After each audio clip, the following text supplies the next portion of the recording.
manusia ya, dengan judul materinya Allah menyembuhkan penderita kusta. Sebelum kita mulai pelajaran kita, sebelum kita menyanyi, Ibu minta Deborah membawa kita di dalam doa. Ayo kita semua berdoa. Ayo Deborah.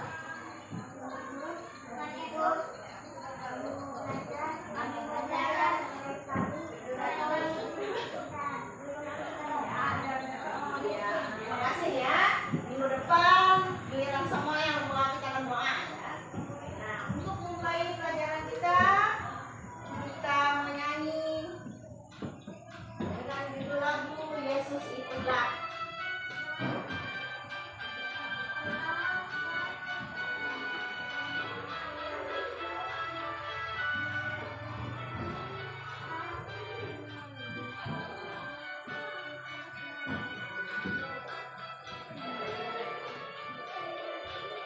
Ya.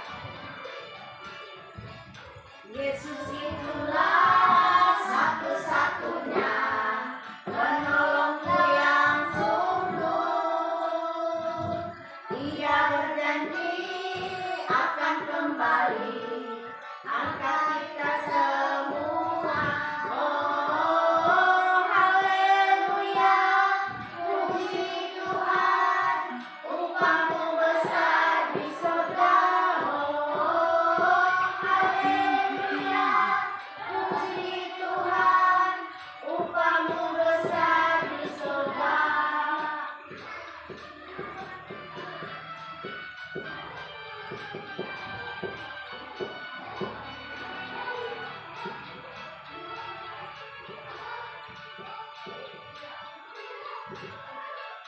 Yesus itulah satu-satunya penolongku yang sungguh. Ia berjanji akan kembali angkat kita semua. Oh, haleluya, puji Tuhan, upahmu besar di surga. Oh, haleluya, puji Tuhan, upahmu besar di surga. Ibu mau tanya sebelum kita masuk ke dalam materi kita,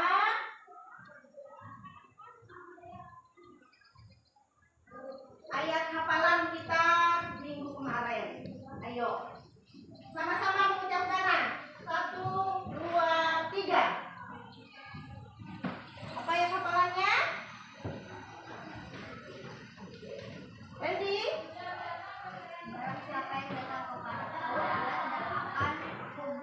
Iya, barang siapa yang datang kepadaku, ia tidak akan kubuang. Hari ini kita melanjutkan pelajaran kita tentang penyakit kusta. Ya. Sudah dengar penyakit kusta? Apa? Penyakit kusta itu seperti apa? Kalau kamu dengar? Ya, baiklah, Ibu mau mulai ya. Nah, penyakit kusta itu sama dengan penyakit lepra ya. Penyakit lepra. Di sini Ibu minta Randy untuk membaca Alkitabnya dulu. Ibu minta 4 ayat saja Randy membacanya, yang keras suaranya. Dari 2 Raja-Raja pasal 5 ayat 1 sampai 14. Ayat 1 sampai 4 saja yang kamu baca. Yang nyaring ya. Naaman ditemukan. Naaman panglima Raja Aram adalah seorang terpandang di hadapan tuannya dan sangat disayangi sebab oleh dia Tuhan telah memberikan kemenangan kepada orang Aram. Tetapi orang itu seorang pahlawan tentara sakit kusta. Orang Aram pernah keluar bergerombolan dan membawa tertawa seorang anak perempuan dari negeri Israel.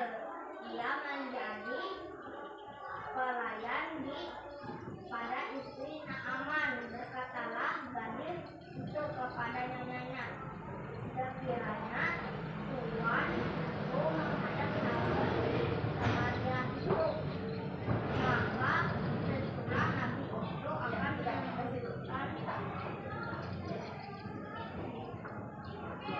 Terima kasih kepada Randy yang sudah membacakan Alkitabnya.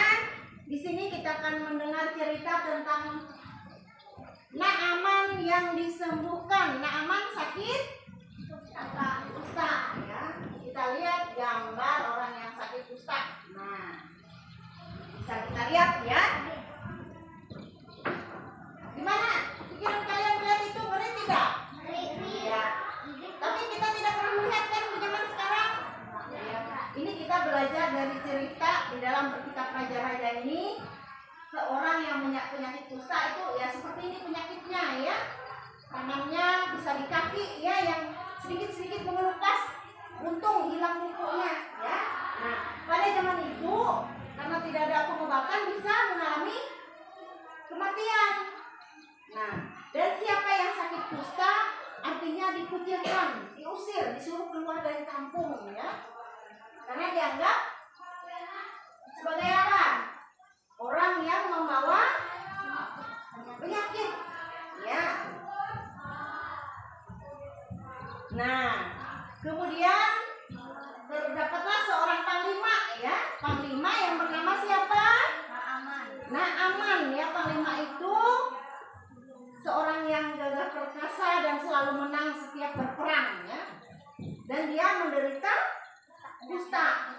Dia menderita sakit kusta dan dia tidak tahu cara untuk mengobatinya ya. Kemudian di situ ada seorang, nah ini Naamannya ya, gagah ya.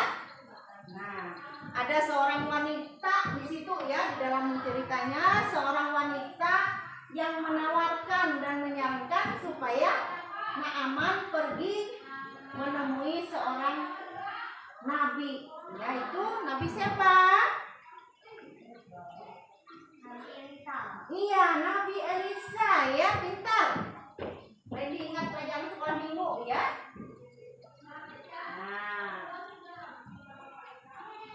Nah, ini seorang perempuannya ya. Seorang perempuan yang berbeda kebangsaan ya. Dia menyarankan supaya Naaman pergi menemui Nabi Elisa supaya bisa sembuh ya. Kemudian Naaman menuruti ya. Lihat gambar. Naaman menuruti. Dan dia pun pergi menemui Nabi Elisa. Tetapi yang ia dapatkan bukan seperti yang diharapkannya. Nabi Elisa menyarankannya supaya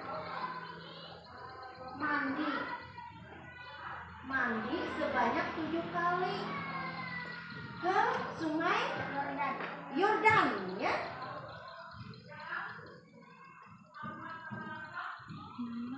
Dan petunjuk itu diberikan oleh Elisa ya kepada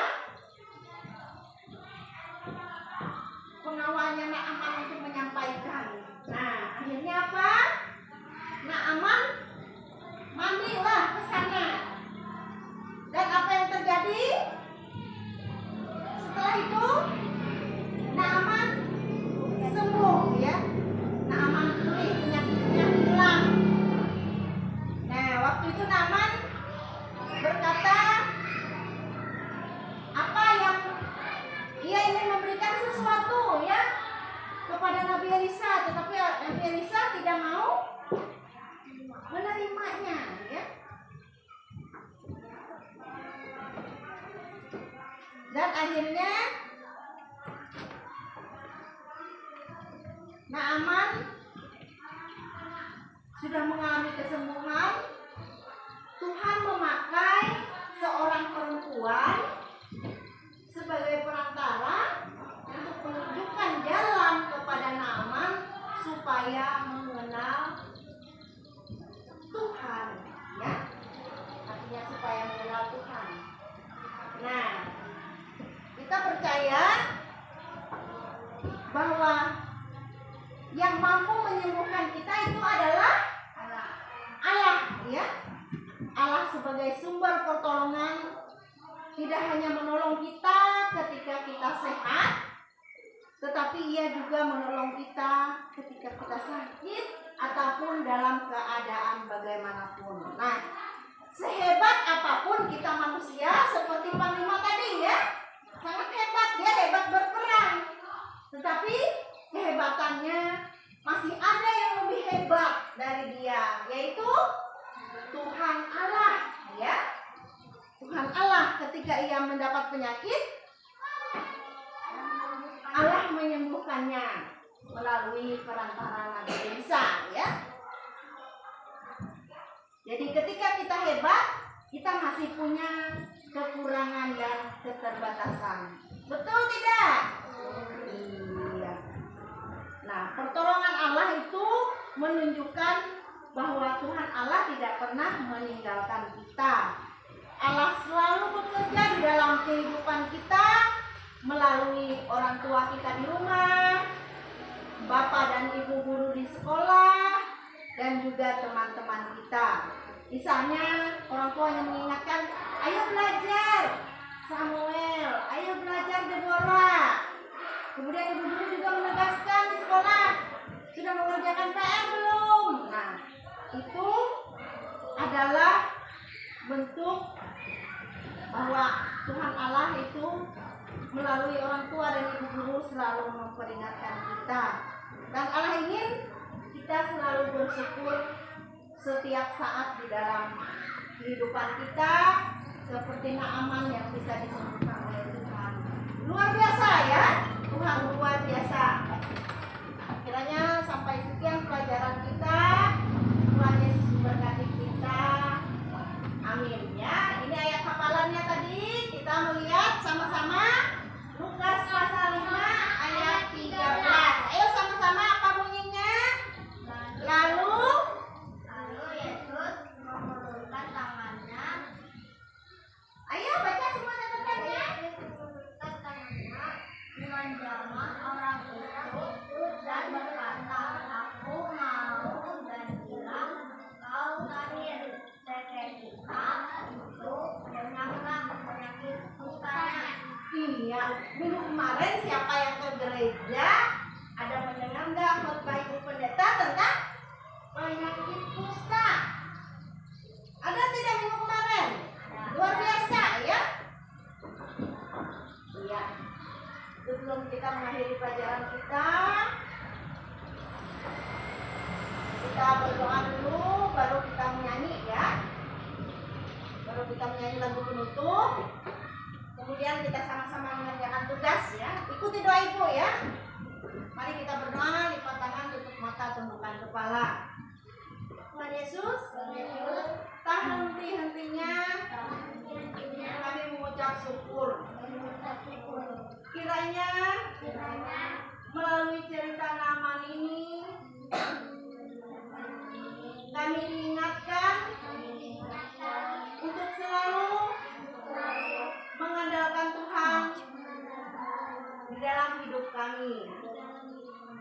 Beri kami kepintaran, beri kami kesehatan dan kebahagiaan. Di dalam nama Yesus kami berdoa. Amin. Ya, kita akan menyanyi ya, kita akan menyanyi lagu penutup kita.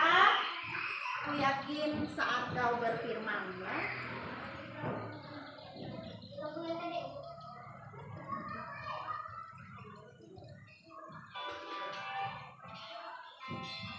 Lihat sana, lihat lagunya.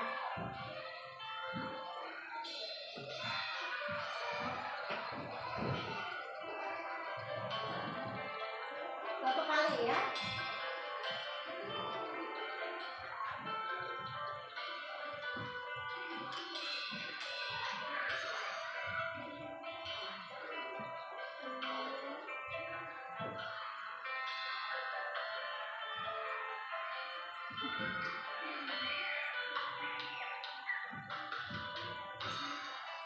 Saat kau berfirman, ku menang. Saat kau bertindak, hidupku hanya ditentukan oleh perkataan.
dikerjakan sekarang ya. Dan ibu mau menulis ayat hafalannya tadi.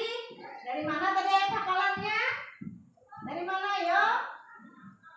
Lukas pasal 5 ayat 13. Iya, Lukas pasal 5 ayat 13 ya.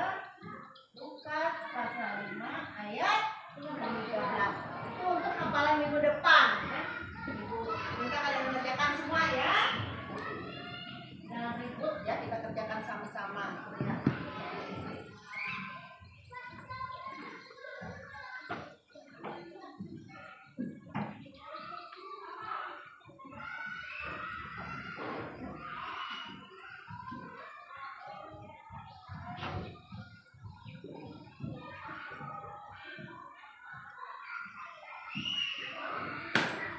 Bisa nggak melihatnya tulisannya?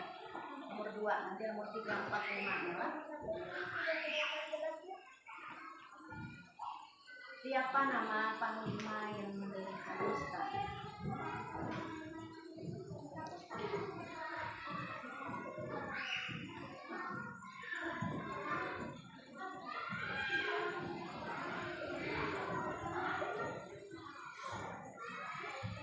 Tulis tanggalnya lah. Tanggal 12.